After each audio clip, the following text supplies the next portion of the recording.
Olá, de acordo com a Organização Mundial de Saúde, existem cerca de 45 milhões de cegos em todo o mundo. No Alesp Cidadania de hoje, vamos conhecer o trabalho de duas instituições que trabalham no combate à cegueira no estado de São Paulo. Eu recebo aqui nos nossos estúdios Caio Abujanra, que é presidente do Instituto Suel Abujanra e CEO do grupo Juntos pela Visão. Seja bem-vindo. Olá, eu gostaria muito de agradecer a oportunidade de estar aqui hoje na TV Alesp, pelo convite, Priscila, para poder falar um pouco sobre a saúde visual em nosso país e a importância da ação social que se tem que fazer junto contra a luta à cegueira. Obrigado pela participação e também tenho aqui conosco Ralph Toenges, que é CEO da ONG Renovatio. Obrigado, Priscila, pelo convite e poder estar aqui na Alesp, e conversando sobre saúde visual e a gente poder, de fato, trazer esse problema à tona, que é um problema de política pública que a gente está tentando resolver e está tentando criar soluções diferentes para poder ajudar quem mais precisa na saúde visual.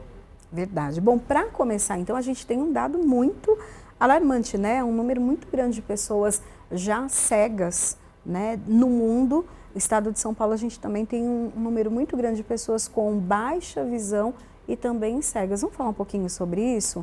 Caio, vamos. Então, Priscila, eu acho que o número de cegos é grande, mas quando a gente coloca o número de pessoas que têm algum tipo de deficiência visual, assim, é chocante. Existem estudos que falam que a deficiência visual, dentre todas as deficiências, é a que tem o maior índice. Porque qualquer pessoa acima de 40 anos já vai... Você mesmo está usando óculos, Então, assim, você tem um certo nível de deficiência visual. Sim. Então, todo ser humano, pela sua natureza, vai ter em algum momento da sua vida a deficiência visual. Então, por isso que é uma batalha tão crucial a ser travada e uma necessidade de uma conscientização sobre a importância da visão na vida do ser humano. Então, quando a gente fala, falando de saúde visual, a gente pensa que é um problema de saúde, a gente está falando de oftalmologia, de um negócio que é da área da saúde. Mas, na verdade, a saúde visual, ela afeta diretamente diversas outras partes do ser humano, causam outros impactos sociais.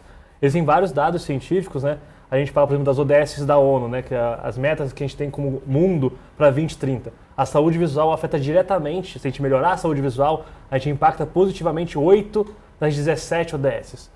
Outro dado que é como impacta a educação. Então, a gente tem hoje vários projetos com crianças, vários projetos dentro da escola, para poder resolver problemas de saúde visual na escola.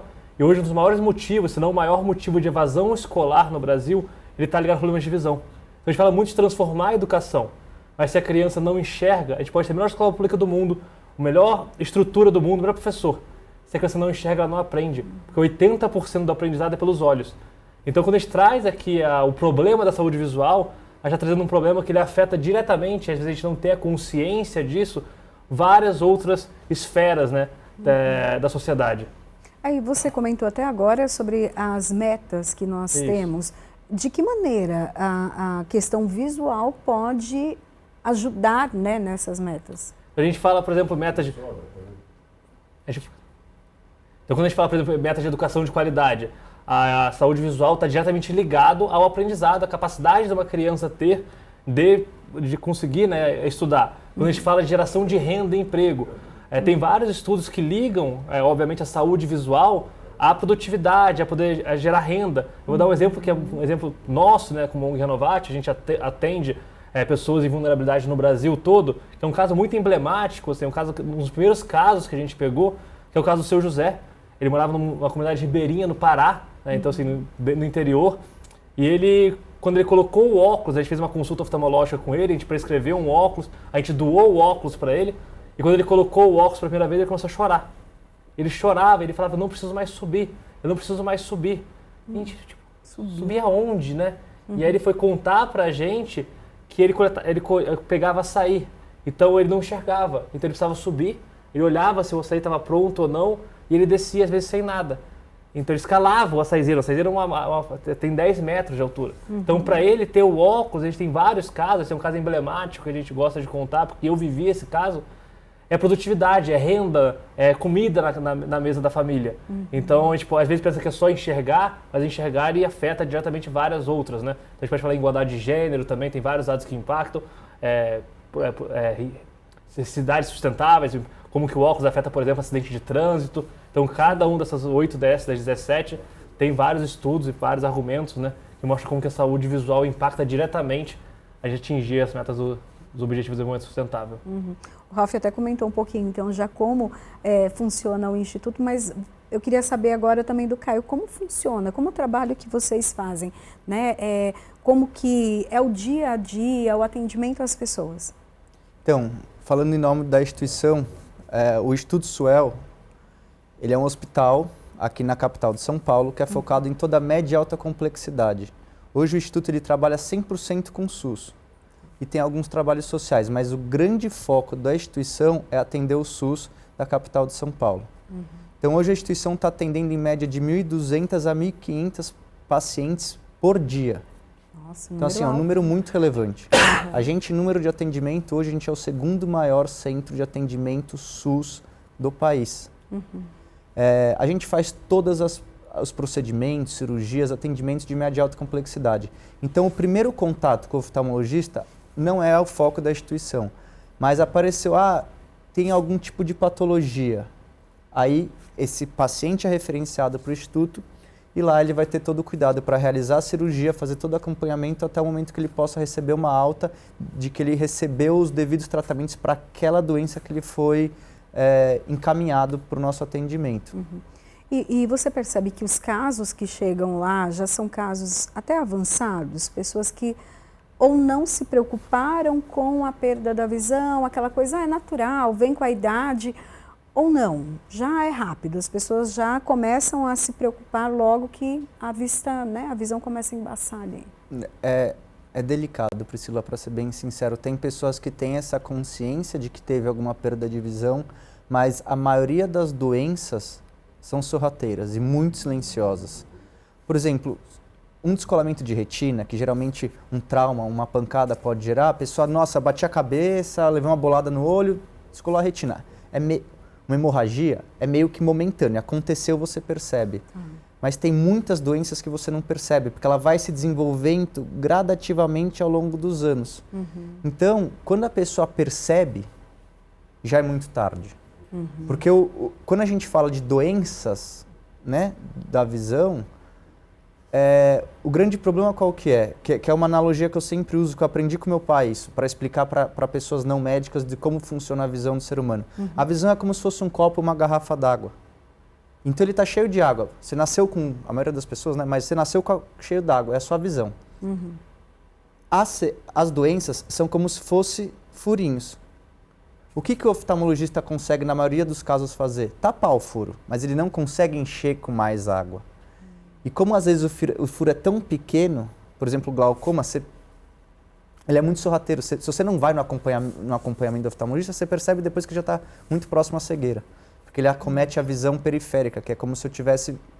Eu consigo ver meu dedo, mas tem gente que não consegue, porque ele vai comendo, a hora que você chega na visão central, você fala, nossa, algo aconteceu. Está acontecendo há muito tempo. É que você acorda todo dia e perde uma porcentagem tão pequena que você não percebe. Então, assim, o oftalmologista ele consegue fazer o quê? Tapar o buraco. Ele não consegue encher essa garrafa, esse copo de água de novo, né? Então, assim, é por isso a importância de se ter a consciência de que é necessário fazer visitas periódicas ao médico para ver como está a sua saúde visual e garantir que você não passe por uma perda desse tipo.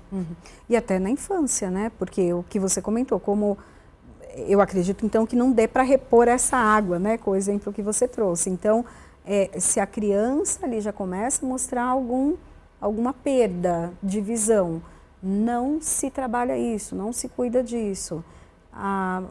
É irreversível em muitos casos, né? É uma situação delicada e tem alguns tipos de doenças da visão que levam à cegueira, que na infância elas são reversíveis até uma certa idade, depois não. Acho que o Ralf pode muito melhor falar sobre isso, porque a Renovat tem um atendimento muito focado na parte de crianças em escolas. Então, assim, quando a gente fala no atendimento infantil, né, dentro da escola, a gente tem vários projetos, né? Inclusive um projeto que agora aqui no município de São Paulo, que é em parceria com o Instituto Suel, dentro da nossa aliança, A gente vai nas escolas, a gente faz a triagem daqueles alunos, a gente faz aqueles alunos, e sempre com um tecnólogo, com toda uma equipe de saúde. Então, assim, a gente tem uma missão de não deixar ninguém para trás nesse processo, né? Então, a gente avalia a criança. Se a gente vê alguma necessidade, ela vai passar por um médico, e muitas vezes a gente leva esse médico dentro da unidade escolar, e se precisar, a gente entrega o óculos ou encaminha, né, essa criança para um tratamento a posterior. E por que é importante fazer isso dentro da escola, né? Primeiro porque a criança, muitas vezes, quando é um erro refrativo é quando você precisa de óculos. Então, nesse caso, eu consigo recuperar assim, a visão, porque, na verdade, é uma questão física. E a grande maioria das crianças você consegue recuperar com o uso do óculos. Então, se é um óculos, muitas vezes essa criança ela nasceu ou desenvolveu isso muito cedo e ela não sabe o que é enxergar bem. Então, se ela não sabe falar para o pai, eu não estou enxergando, que para ela o mundo sempre foi assim. Posso falar de experiência própria. Eu fui saber que eu tinha 2,5 graus num olho e eu tinha 0,25 no outro. Eu já tinha doado 4.000 óculos para os outros. E eu fui descobrir que eu precisava de óculos no meio da Amazônia. Porque eu achava que era normal, que eu enxergava bem. E quando eu botei o óculos, eu falei, nossa, isso aqui ficou HD. Então, assim, a criança é a mesma coisa. E aí, eu tive condição de ir no oftalmologista, mas meus pais não acabaram morrendo. Minha família tem condição. Então, ali a criança não sabe falar. Sim. Então, esse é o caso do óculos, é um caso que você consegue resolver, né? Você tem aquela visão, que ela é boa, a pessoa só precisa de um ajuste, que é o óculos, para fazer os raios, né, encontrar nos seus... e você conseguir enxergar bem. Mas tem outras doenças no público infantil, que, por exemplo, é uma ambliopia, que você precisa identificar, por exemplo, até os 6 anos de idade.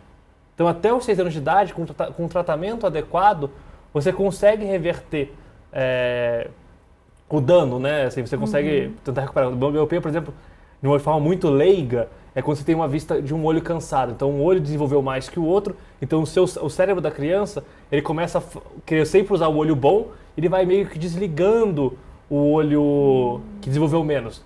E aí você tem que tampar o olho bom para forçar o cérebro a desenvolver o olho que não desenvolveu tão rápido no começo da sua infância.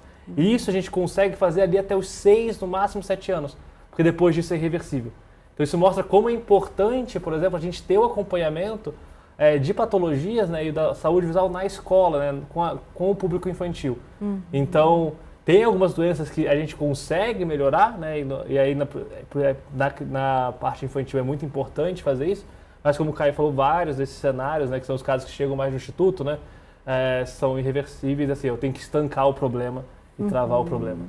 Até essa questão que o Ralf traz para a gente, né, essa doença que pode ser revertida até os 6 anos de idade, algumas escolas, grande parte das escolas estaduais, durante o ano tem ali pelo menos uma campanha para fazer os exames e a criança precisando então de um acompanhamento, isso é enviado para outras instituições que podem ajudar. Mas pensando que uma criança entra na primeira série, 5, 6 anos. Ou seja, esse exame precisa ser feito até antes, né? Então, assim, a gente entende, né, como política pública, né, tem que ser feito assim, óbvio, tem vários outros exames que você pode fazer, o teste do olhinho, né, a gente teve uma campanha agora recente com o caso do Thiago Leifert, que é o retinoblastoma, que são casos mais graves ainda, né? Então, assim, tem exame, a gente tem que ter o teste do olhinho quando a criança nasce, né, para poder ver se tem algum caso mais grave, mas para ver a visão, a gente tem que ter, como política pública, ali na época entre os 5 e 6 anos, na entrada ali da alfabetização, deveria ser obrigatório, a gente luta por isso, o exame com o médico oftalmologista, né? Então, fazer a triagem adequada, passar o processo de saúde e garantir que essa triagem ela é feita de forma correta, né? E aí tem várias discussões se o professor deve fazer isso ou não. Aí a gente... é o trabalho dele, ele é o responsável por isso, ou tem que ser um profissional de saúde que vai fazer essa triagem? E depois, passando por esse processo de triagem, encaminhar para o médico. E mais importante, é por isso que a gente defende muito que o médico oftalmologista, a gente leva o médico na escola. Porque eu preciso garantir que essa criança que foi triada e a gente identificou um problema, ela de fato chegue no profissional de saúde. O que às vezes é muito um problema na escola pública. Porque às vezes o pai não tem horário, ele trabalha, mas ele não tem recurso para poder sair e levar essa criança. Então a gente defende muito que a gente tem que completar o ciclo de atendimento dentro da unidade escolar. E até, Caio, se essa situação ela não é... A gente já sabe que na escola, assim como o Ralf disse, já tem um comprometimento muito grande no aprendizado. Uma criança que não enxerga direito, ela não tem condição de um aprendizado completo. quais as consequências disso na vida adulta? Eu acho que na área da saúde é mais difícil de dizer, mas o impacto que essa pessoa vai ter socialmente é gigantesco, porque ela vai ter uma má formação acadêmica, ela pode ter, através da miopia, a perda de um olho, então ela vai ser uma pessoa debilitada.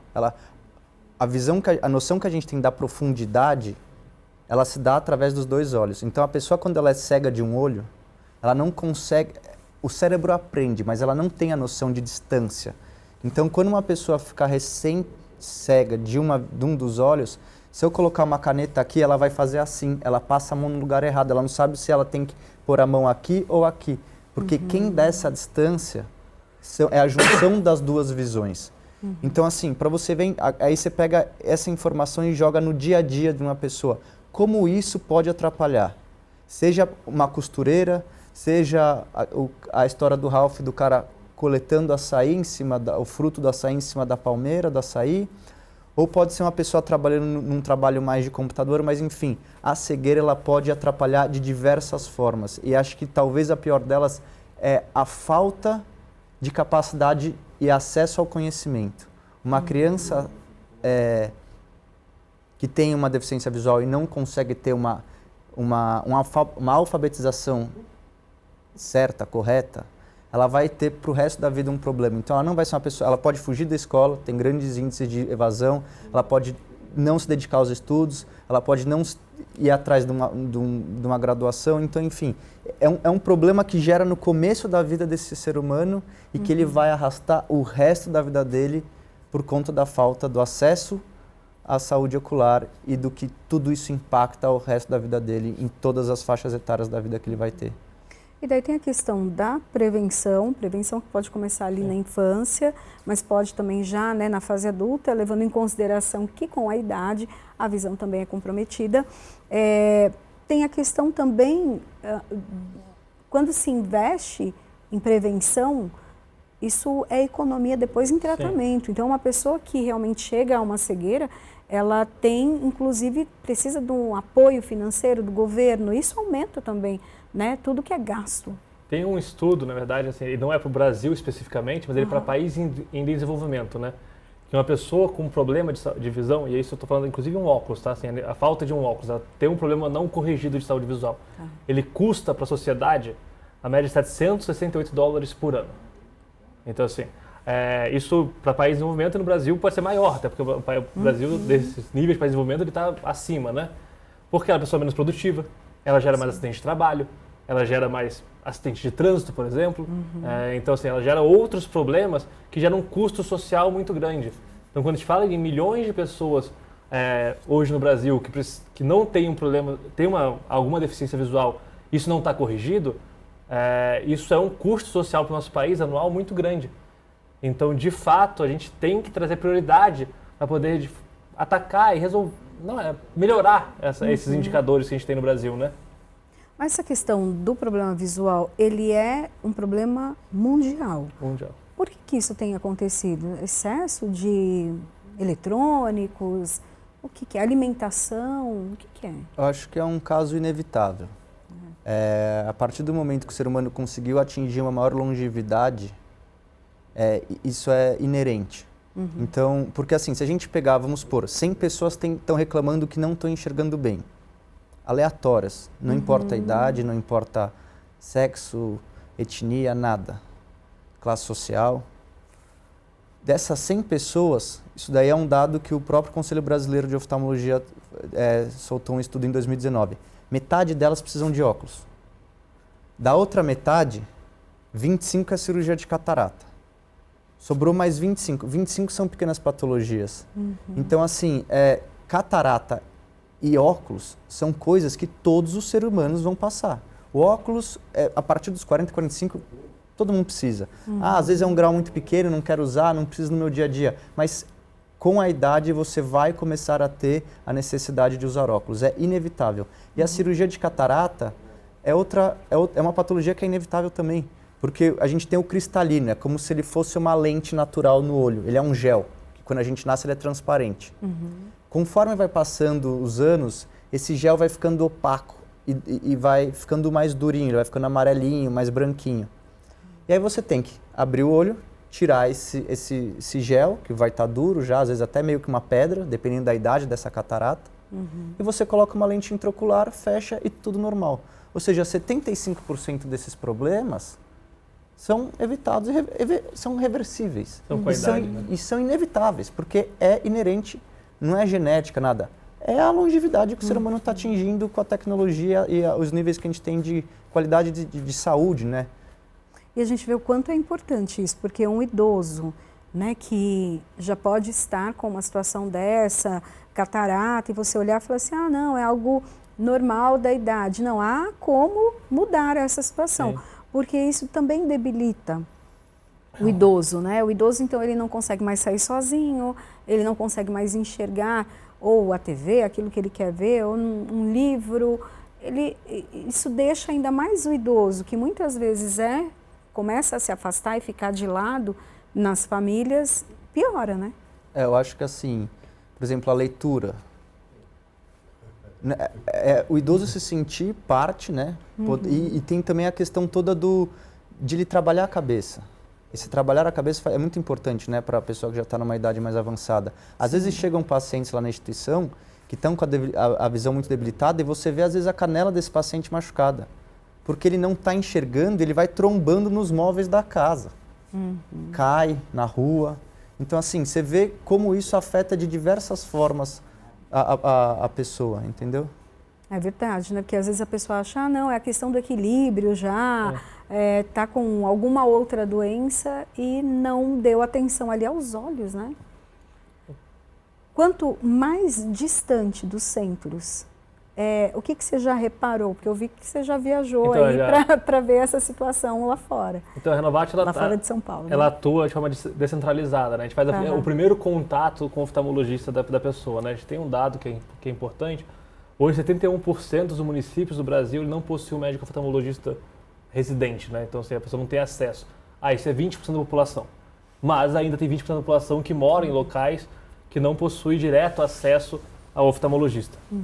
Esse é um dado do próprio CBO, também do Censo do Conselho Brasileiro de Oftalmologia. Então, quando a gente vai para o interior, e a Renovate já atuou em 25 dos 27 estados do Brasil, inclusive em outros, Moçambique, Haiti, lugares ainda mais distantes, né? A gente vê que... E a gente foi o primeiro oftalmologista de muita gente. Então, se a pessoa com 80 anos, ela nunca teve acesso ao médico. E a gente está falando de Brasil. Então, a gente já viu várias histórias, né? Exemplos como o Caio contou. A gente está no interior do Amazonas e a gente vê uma senhora que ela conseguiu voltar a costurar depois de 12 anos porque ela não tinha um óculos para perto. E ela é a matriarca da comunidade, né? Então ela conseguia, depois de volta, dar dignidade para ela, porque ela se sentiu útil novamente, e ela pôde ajudar, inclusive, a família dela. Então, quando a gente vai para o interior, obviamente, quanto mais você vai para o interior, a gente faz atendimentos em comunidades indígenas, em vários outros, vai ficando mais distante o médico. E o acesso vai ficando mais complexo, e, obviamente, a informação também. Então, nas capitais, se a pessoa, de algum jeito, mesmo que tenha fila, ela vai conseguir, mesmo que demore, às vezes, a fila do sistema público, ela consegue, de alguma maneira, ter acesso. Quando você vai cada vez mais chegando nos vazios, né, aí isso fica mais difícil. Então, a gente hoje com tecnologia tem várias soluções, vários modelos, o modelo de unidade móvel que a gente faz, de levar o médico para lá, para campanhas. Então, a gente tenta, de alguma maneira, descentralizar um pouco o acesso à saúde com a atuação da Renovate. Daí como funciona a parceria entre vocês? Vocês fazem esse primeiro atendimento e depois é encaminhado? Como que é? Assim, a gente lançou uma aliança estratégica, né, isso há um ano e meio atrás, que é o Juntos pela Visão, porque a gente entendeu que nesse processo, né, o que o Instituto faz e o que a Renovate faz são muito complementares, né? Então a gente faz a primeira parte da oftalmologia, como o Caio explicou, o Instituto não tem tanto essa vocação e a gente não faz a média alta complexidade. Então hoje não tem uma ligação direta, né, porque o Instituto ele é 100% SUS, então o paciente ele é regulado pela secretaria, mas a gente começou a entender, quando a gente pensa como que a gente quer buscar, não sei se é muito ambicioso resolver o problema de saúde visual, mas a gente quer impactar e melhorar essa situação, a gente entendeu que a gente pensa igual.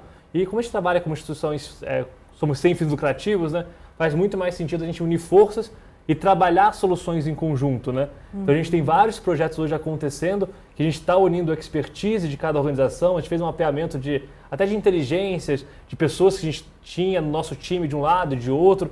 A gente viu que muito desse time era complementar, né? Então a gente começou a atuar muitas coisas juntas para, de fato, buscar a missão social que é resolver o que a gente fala do excludente cenário da saúde visual no Brasil.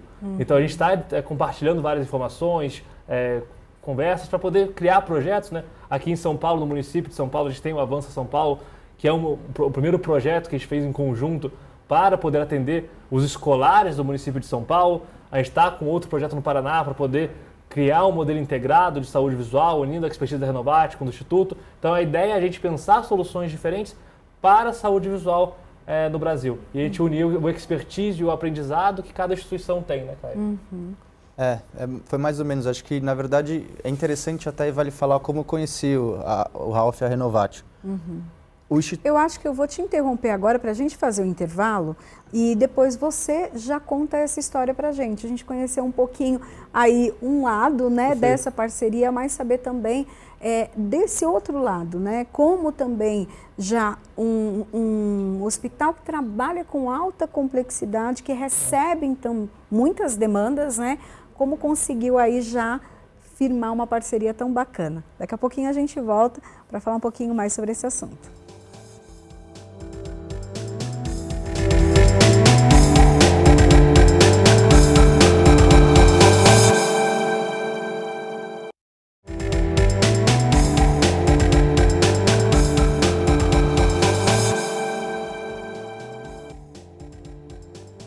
Estamos de volta com a Lespe Cidadania para apresentar para vocês duas instituições que lutam no combate à cegueira aqui no estado de São Paulo e em todo o Brasil. Aqui eu recebo nos nossos estúdios Caio Abujanra, que é presidente do Instituto Suel Abujanra e também CEO do grupo Juntos pela Visão. Também tenho aqui nos nossos estúdios Ralph Toenges, que é CEO da ONG Renovation. Bom, Caio, continua, né, o que você terminou, a gente terminou o bloco anterior falando sobre essa parceria. Então o Ralph já deu aí uma questão técnica até de como funciona, mas conta também como que funciona essa parceria, juntou duas instituições que têm perfis diferentes, mas que são complementares. Acho que fica até mais fácil se a gente falar um pouco de como foi que a gente se conheceu. E aí como é que toda essa história se desenrolou, né? Em 2021, o Instituto começou a atender a população indígena através da SESAI, que é a Secretaria Especial de Saúde e Atendimento Indígena. É uma pasta dentro do Ministério da Saúde, a gente ia para campo e atendia os indígenas. Por mais que não seja a nossa especialidade, a gente ia com como social atender essa população que muitas vezes tinha dificuldade de ter acesso ao oftalmologista. Sim. Só que eu só sei fazer oftalmologia. A parte de óculos dali para frente a gente não sabe, não é o nosso expertise. Eles falam, mas tem que entregar o óculos. Eu falo, mas como é que eu faço? Eu sei fazer cirurgia, eu já estou fazendo o que eu não faço. Já estou fazendo além do meu para estar aqui, vocês estão pedindo mais ainda. Eles falaram, fala com a ONG Renovate. Eu falei, tá bom, falar com a ONG Renovate. Aí eu fui lá com a ONG Renovate e eles falaram, Caio, a gente te ajuda. Mas assim, coisa de e-mail, mensagem de WhatsApp, nunca vi na minha vida. E aí um dia eu cheguei, o secretário da época falou, Caio, você tem que estar aqui em tal lugar, 11 da manhã. Eu falei, tá bom, fui lá. Cheguei 11 da manhã. Aí tinha duas pessoas sentadas na sala de espera. Aí eu falei, meu nome é Caio Abujanra, tal, sou do Instituto Suel. Eu sentei. Aí tava o Pedro, que é o nosso outro, faz parte, né? Ele é o presidente da Renovate hoje. Olhou pra mim, ele fez assim, você que é o Caio? Eu falei, sou o Caio. Dele, eu tô te dando óculos, eu tô te ajudando lá no campo. Eu falei, quem é você? Ele falou, sou da Renovate. Eu falei, pô, o secretário não atendeu a gente, ele se atrasou na agenda, a gente ficou a 1 hora que eu tinha que falar com o secretário, eu fiquei 1 hora falando com o Pedro. E aí eu falei, cara, vem conhecer o hospital então, né? Que ele não era nem daqui, ele estava em São Paulo, eu falei, vem conhecer o hospital. Aí a gente foi pro hospital, não sei o que, começou a trocar ideia, não sei o que, ele falou que você tem que conhecer o Ralph, você tem tudo a ver com a gente. Daí ele ligou na hora, Ralph, tô com um cara aqui, Caio, você tem que conhecer o Caio. Aí eu falei, tá bom. Aí acho que a gente foi... Não, aí teve o congresso da retina aqui em São Paulo, que a esposa do Ralph é retinóloga. E aí eu falei, tá bom, escolhe um restaurante aí que a gente vai jantar. A gente foi, sentou, almoçou, a gente começou a conversar e começou a bater... E ele falava umas coisas, eu falava outras, a gente tinha uma visão muito parecida do cenário brasileiro. ele tinha as percepções dele, da bagagem que ele tem, eu tinha minhas percepções, mas elas eram muito alinhadas. E a gente andava muito parecido. Ele falou, vamos conversar, continuar a conversa, vamos. E aí existe já um grupo de WhatsApp onde todas as instituições, grandes instituições da saúde social, do terceiro setor, na oftalmologia, fazem parte. E a gente tinha um congresso também em Brasília, Salvador, na Bahia, para falar a respeito de alguma coisa. Aí encontrei o Ralf, falei, que hotel que você tá? Ele falou, tá hotel. A gente ficou amigo, a gente sentou e começou a trocar ideia, ia lá para restaurante, conversava, enfim, deu super certo. Aí a gente começou a conversar e foi dando certo.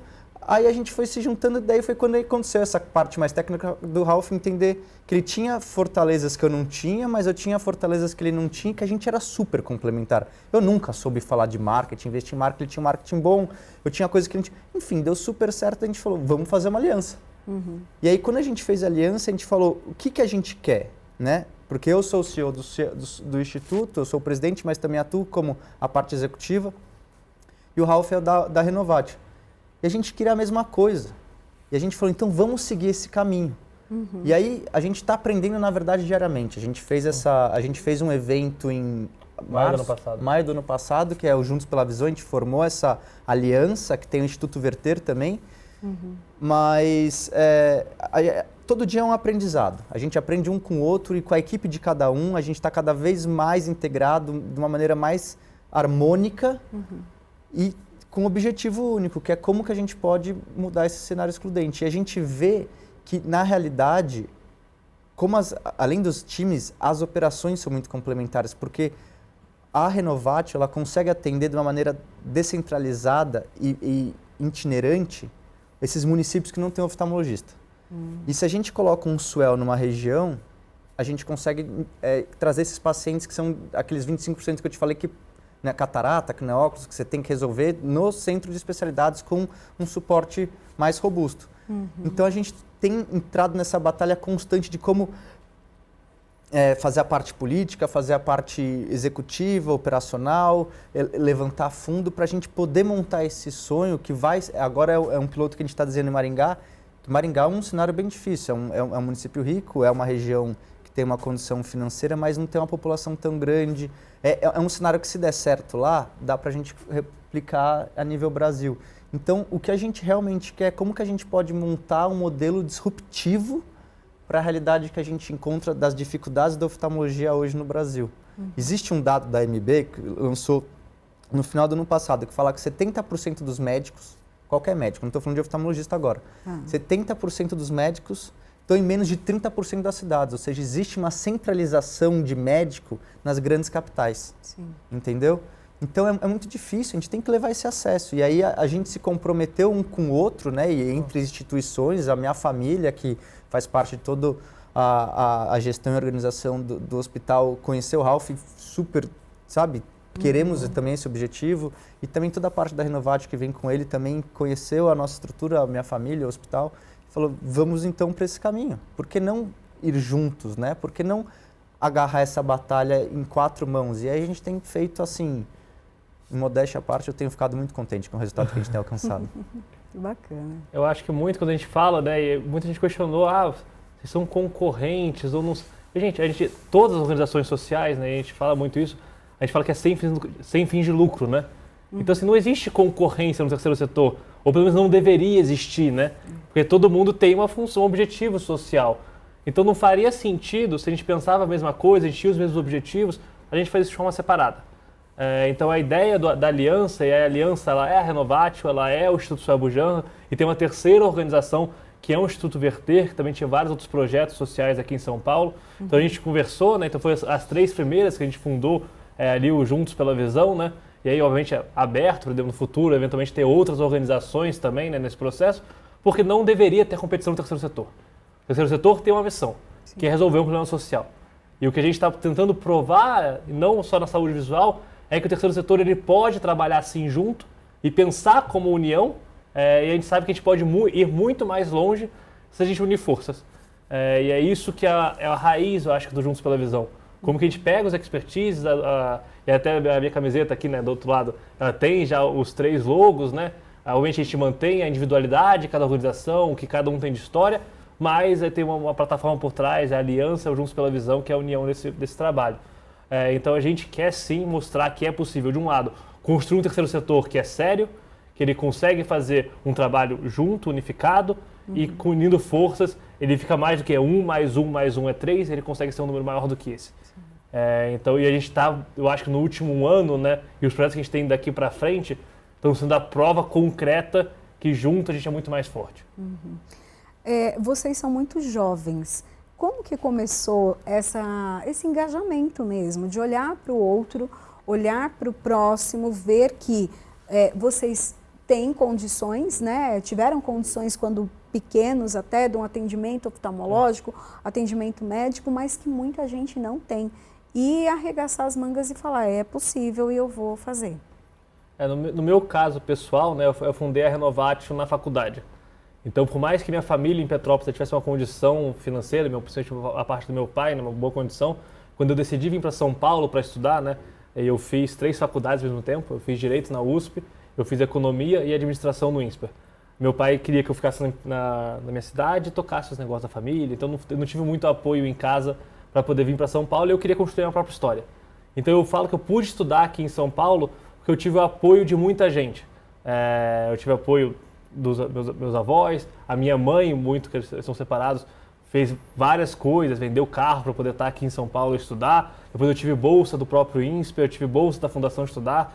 Então, quando eu estava no final da faculdade, e aí numa condição familiar um pouco mais tranquila do lado da minha mãe, eu olhei para o lado e falei, gente, eu pude estudar nas melhores escolas do Brasil, ter acesso talvez à melhor educação de ensino superior do país, né, escolas de referência, Direito na USP, Economia e Administração ali no INSPER, porque eu tive apoio de muita gente.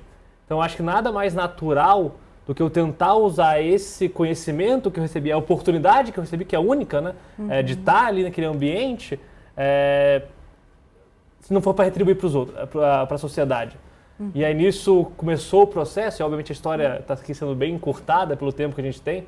Comecei na faculdade, junto com outros alunos ali, tentar criar projetos de impacto social, e daquele projeto maior, que era uma questão estudantil que chamava Enactus, surgiu o primeiro projeto que era a Renovatio, que tinha várias missões diferentes, e aí a gente acabou nesse processo conhecendo a temática de saúde visual, né? E a gente entendendo as temáticas, foi muito base científica, né? E a gente falou assim, nossa, faz sentido, né? Trabalhar com saúde visual. Então, a Renovatio agora, dia 12 de maio, ela completa 10 anos, né? O Instituto é muito mais antigo que isso. Mas foi um projeto de faculdade. Eu não, sendo bem sincero, naquele momento, era um projeto de faculdade, não sabia que aquilo seria a minha carreira. Mas depois, quando você trabalha com impacto social, né? Que a gente fala, né? Que é um bichinho que te pica. Então, toda vez que entra uma pessoa nova, um funcionário novo, a gente quer que a pessoa vá para o campo primeiro. Ela vai trabalhar no financeiro, ela vai ser uma advogada. Mas antes de poder começar o trabalho, ela tem que ir numa ação social, ela tem que conhecer o trabalho na ponta. Porque aquilo motiva muito mais. Não é só o trabalho pelo salário, pelo retorno financeiro, é o trabalho para uma coisa maior. Então, quando eu comecei a ver o impacto, a ver a história da Dona Suzana, do seu José e várias outras histórias que eu vivi no começo da Renovatio, que eu também estava mais perto do impacto, né? Porque hoje eu tenho um time grande entre eu e o impacto ainda, né? Óbvio, eu gosto de ir, mas é menos do que era na época da faculdade, que eu tinha que ir lá diretamente todo dia, né? E aí a decisão de ir para uma carreira tradicional, ela fica meio difícil, né? Então eu decidi seguir e me qualificar, né, como empreendedor social, né? Eu vou assumir que eu sou empreendedor social, não vou ser um trainee de uma multinacional, né, que é o caminho que os meus amigos na época da faculdade tomaram, né? E aí eu continuei a Renovatio quando eu me formei. E aí a gente chegou no tamanho que a gente está hoje, né? Caio? No meu caso foi diferente, não foi optativo, eu posso dizer. Em partes, na verdade. Meu pai tinha uma carreira sólida como oftalmologista, ele teve, assim, diversos títulos, presidente, professor, enfim. Foi muito bem sucedido como um professor, doutor em oftalmologia. E meu pai era uma pessoa já mais velha, era um pai temporão. Em 2018, no final do ano, ele pegou febre amarela. A gente tinha uma unidade em Guarulhos, teve um surto de febre amarela, ele pegou febre amarela. Eu trabalhava em outra coisa, coisas da família que a gente tem fazenda no Mato Grosso, tem outras coisas imobiliárias, mas eu estava lá. E aí minha mãe me ligou e falou, Caio, você tem que voltar hoje. Eu falei, por quê? Ela falou, estava fazendo fechamento de ano. Ah, porque seu pai internou. Eu falei, mas tá bem? Não, é só comer um peixe cru, mas volta para casa. Daí eu falei, tá bom, voltei. Cheguei, ele estava internado. com 48 horas de expectativa de vida. Aí eu tive que trazer, ele queria trocar de hospital, ela queria trocar ele de hospital, enfim. Em 20 dias ele faleceu. E aí, eu me vi, eu já tinha 26 anos na época, eu falei, e aí? Eu tinha um hospital, tinha os negócios da família, mas tinha um hospital. Aí tinha, acho que na época a gente tinha 120 funcionários, 130, uns 80, 60 médicos vinculados. A gente atendia uma média de 7 mil pacientes por mês. Aí meu pai... E aí uma coisa que me pegou muito foi uma coisa que meu pai tinha me falado há muito tempo atrás. Ele falou, você tem que entender a responsabilidade que você tem nas suas costas, porque você é o filho mais velho e quantas pessoas você impacta todo dia aqui. Porque quantas pessoas e famílias se alimentam do trabalho que você faz aqui, ou seja, são pelo menos, colocando os médicos e os funcionários, são pelo menos 160 famílias, e mais a quantidade de pacientes que é atendido aqui. Eu nunca tinha entendido isso, sendo bem sincero, eu nunca nem pensei nisso. E aí, um dia eu estava andando assim, no hospital, com o parquinho pegando fogo, né? Porque o pai tinha morrido, não sabia o que fazer, não sabia nem o que era um olho direito. Eu entendi um pouco, mas assim, bem por cima. E aí uma mulher me parou, você que é o filho do céu? Eu falei, sou o filho do céu. Aí essa mulher começou a chorar, de um jeito. Você não sabe como você é importante para minha vida, como seu pai foi importante. Eu não conseguiria enxergar se não fosse para você. Não sei o que, não sei o que lá. E começou a contar uma história que me comoveu assim, um absurdo. Eu falei, tá, agora eu entendi o que eu tô fazendo. Aí foi o momento que eu falei, tá bom, para tudo, eu sei o que eu tô fazendo aqui. E desde então a gente começou cada vez mais a focar em como que eu consigo levar isso para mais gente, como que eu consigo levar isso para mais gente, como que eu consigo levar isso para mais gente. E tem sido esse o objetivo, assim, constante, meu pessoal e de toda a organização. Então, a gente praticamente foi de 7 mil pacientes, que era quando meu pai tinha falecido, a gente atende cerca de 25 mil por mês. Então, a gente tem sido a grande força, como que a gente leva isso para mais gente. Bacana.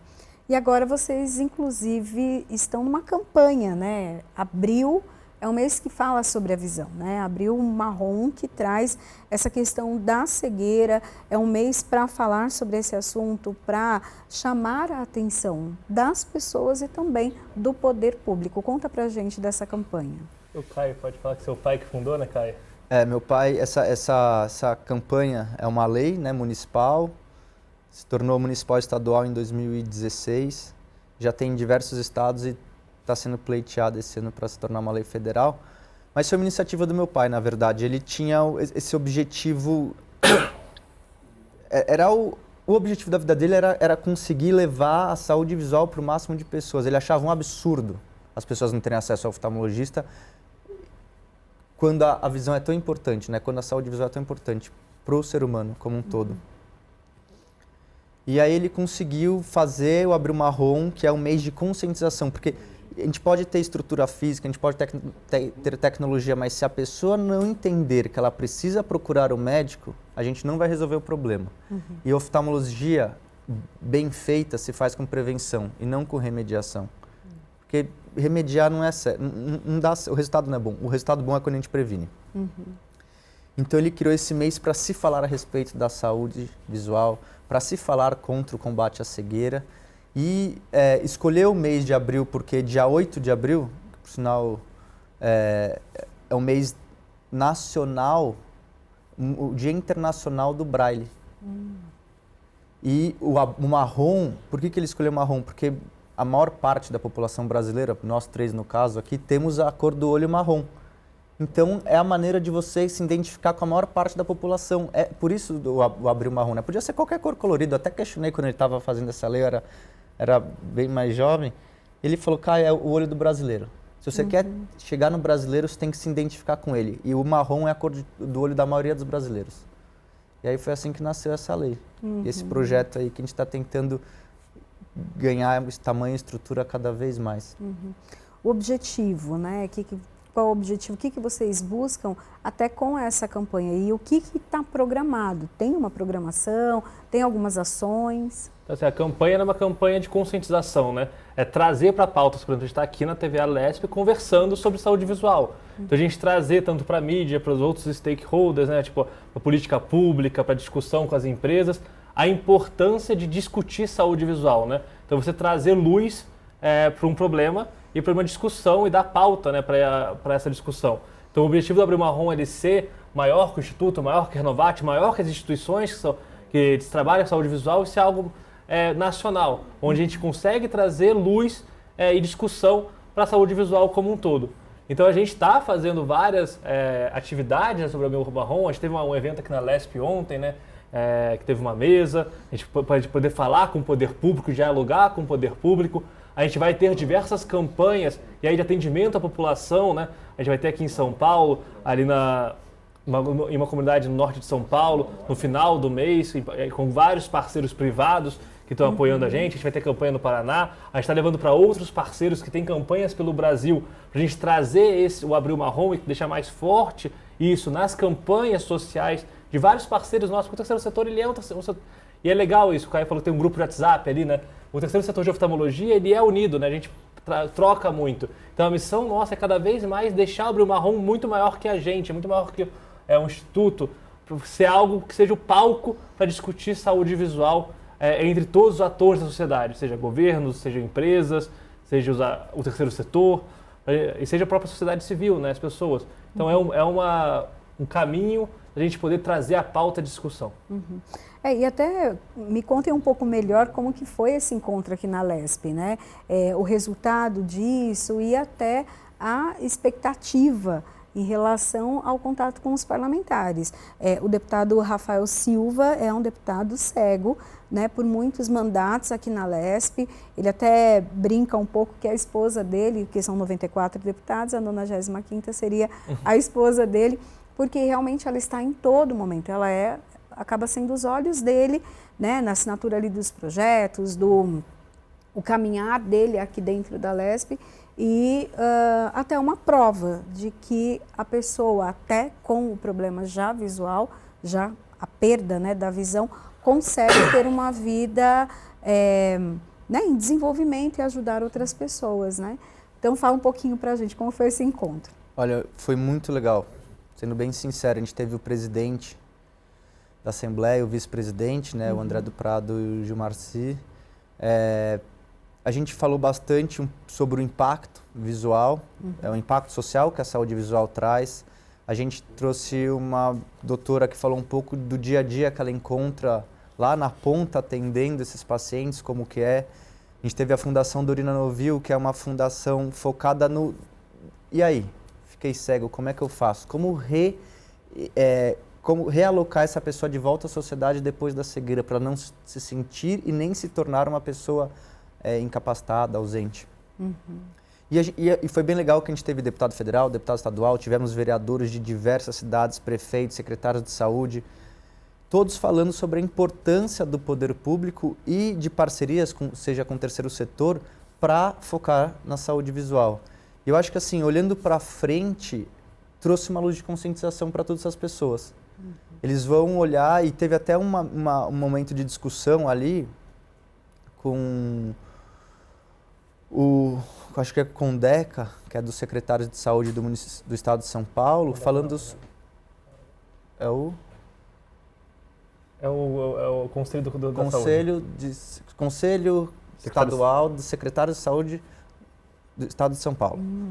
E o presidente estava aqui no momento, junto com a vice-presidente, eles falam da necessidade do sistema estadual precisar de maiores apoios em retina, que a retina é muito importante, é muito difícil achar vaga para pacientes de retina, enfim.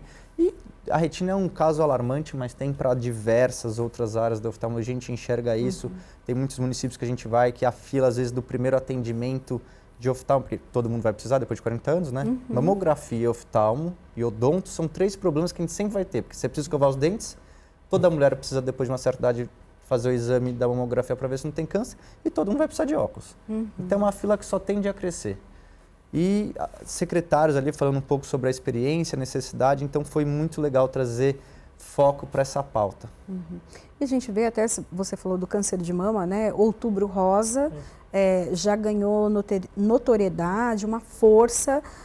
Se fala assim, outubro, o mês todo fala sobre a saúde feminina, principalmente a questão do câncer de mama, mas acabou que durante todo o ano se fala agora disso.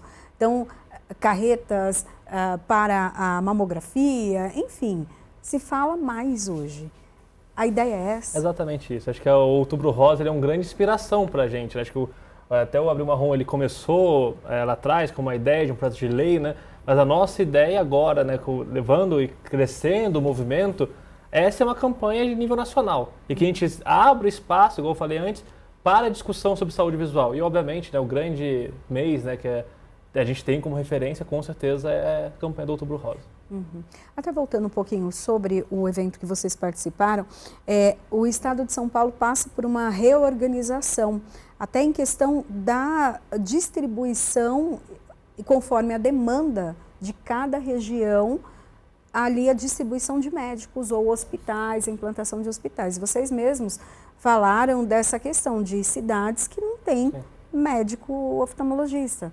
Então, ou seja, a pessoa precisa ir para outra cidade ou precisa se locomover para uma região central para um atendimento. Exato. O que muitas vezes ela deixa para depois. Isso. E talvez o depois seja tarde demais. Essa reorganização também, como que vocês enxergam isso? A gente acha importante, né, o Estado e todo o ente público está discutindo saúde visual, né? Então, assim, é possível ter soluções diferentes, né? Então, a gente participa, inclusive, quando tem consultas públicas e outros atores, em tentar trazer também um pouco dos nossos pensamentos, mas acho que o mais importante do que o projeto em si, né, é estar sendo discutido isso. E a gente poder, às vezes, fazer parte e poder discutir, e dar as opiniões e mostrar quais as soluções que a gente tem hoje em uma escala, obviamente, menor, que não é uma escala de governo, né? O terceiro setor não vem para substituir o governo, muito pelo contrário. A gente vem para testar soluções, mas depois o sonho do terceiro setor é que a gente não seja mais necessário e que a política pública seja suficiente para poder resolver os problemas.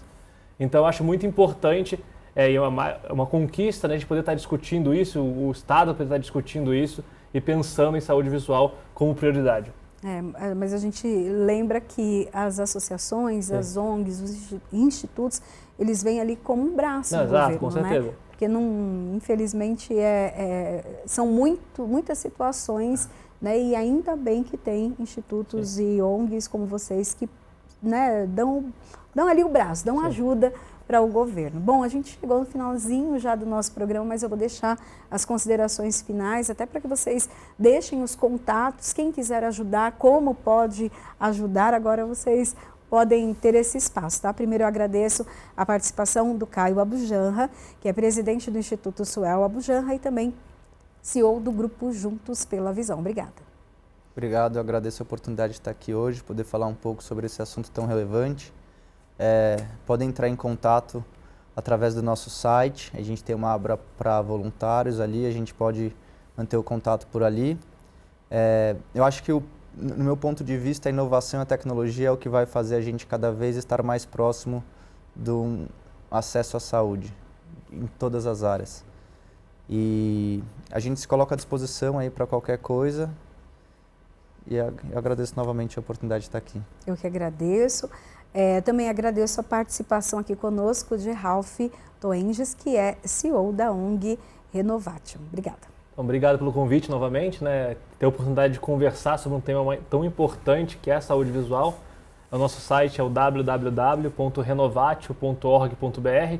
Nosso Instagram é @ong.renovatio. A gente tem várias formas de apoio. A gente recebe, inclusive, doação tanto financeira quanto doação de armação, de óculos. A gente consegue, às vezes, recuperar e disponibilizar para um paciente diferente.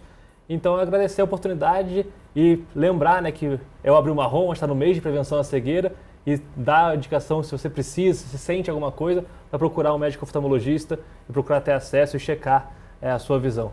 Inclusive, a gente vai colocar agora aí na tela o endereço para você procurar mais informações aí sobre essa campanha, que é abrilmarrom.org.br. Lá você vai encontrar várias informações e principalmente o cuidado da sua visão. Quanto mais trabalhar a prevenção, melhor vai ser a sua qualidade de vida. Parabéns pelo trabalho de vocês e a gente fica por aqui. Se encontra na programação da Rede Alesp. Até o próximo programa. Tchau, tchau. Obrigado.